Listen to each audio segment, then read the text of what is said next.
Hi, everybody. Dan Illman, Mike Beer, the DRF race of the day for Sunday, January the 26th. Race number 8 at Sam Houston. It's the Grade 3 Houston Ladies Classic. $300,000 is the purse for some very nice fillies and mares. Before we get to the analysis, I want to remind everybody of the nice deal going on at DRF Bets. New players get to double your first deposit up to $250. Learn all the details at drf.com/bet. Here's the field for the Houston Ladies Classic. You can download free formulator past performances for this race on the Race of the Day event page at drf.com. Access them, handicap along with us. The 7-5 morning line favorite, Serengeti Empress, winner of the Kentucky Oaks, second in the prestigious Test, third in the Breeders' Cup Distaff, and we know her game, that's speed, so it's no surprise at all that the Timeform US Pace Projector has Serengeti Empress in front.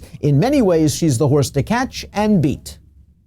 I think she is the horse to beat in this race. They're just going to put her right on the front because that's where the way that she's at her best, Dan. You know, I thought she ran well in the Breeders' Cup, too.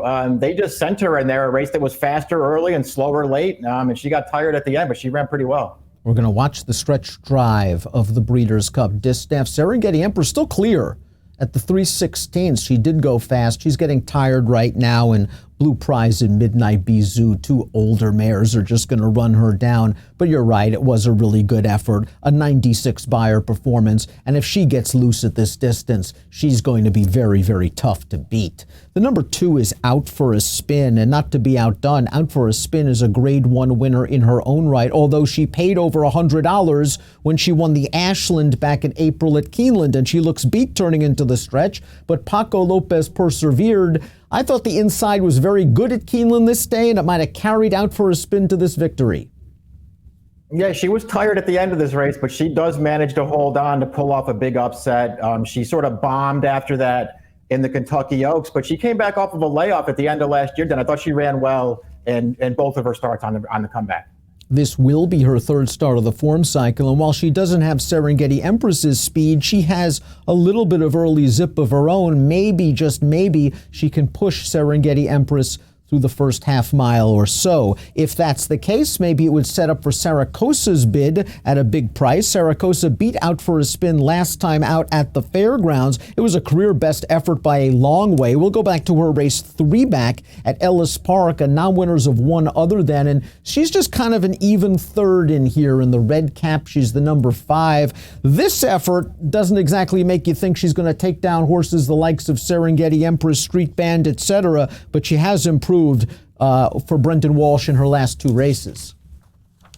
Yeah, right. If you're going to take her, you're going to take her off of the win last time where she ran a career best and got it done over a mile and 8 or over a mile and 70 yards. When I watched that race, I don't know if you agree with this, and I sort of felt like Out for a Spin might have run, if not just as well as she did, maybe even a little bit better than she did, because that horse Out for a Spin was under pressure on the lead most of the way in there.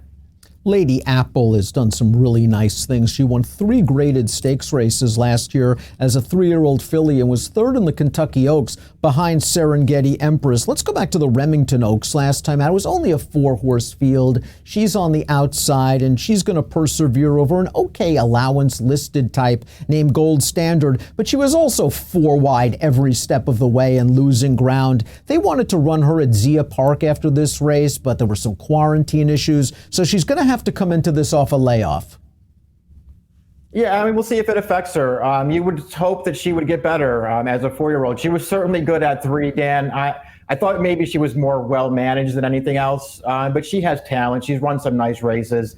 I can't say I'm her biggest fan, and I'm not going to be using her in this race, but I won't be surprised when she runs well.